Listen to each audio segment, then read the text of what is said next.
Welcome to the Rim Break Rodeo. We hope this video helps. You start by powering down and unplugging the console. You want no power present when opening it. Once done, remove the outer cover by sliding and lifting. Apply steady pressure at the corner. Next, ground yourself with a strap or touch a metal object to discharge static.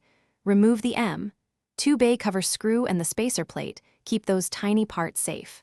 Finally, check your SSD fits the slot length, 2230, 2242, 2002. You hold the SSD by the edges, align the connector notch, and insert at about 30 degrees, don't force it. Once the gold contacts seat, press the opposite end down to the standoff plug, then screw it in snugly but not over-tighten so you avoid stripping the thread. Next, position the heatsink over the drive. Make sure any thermal pad sits flat and makes full contact. Replace the M2 bay cover and screw it back. Double-check that no cables are pinched before closing the case. You reconnect the console and power it on. The PS5 will detect the new drive and prompt you to format it. Follow the on-screen steps to initialize the SSD. This is required before you can install or move games.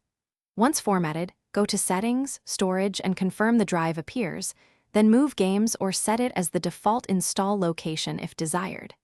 If the drive isn't detected, power down, reseat the SSD, confirm heatsink clearance, and make sure the PS5 system software is fully updated before retrying.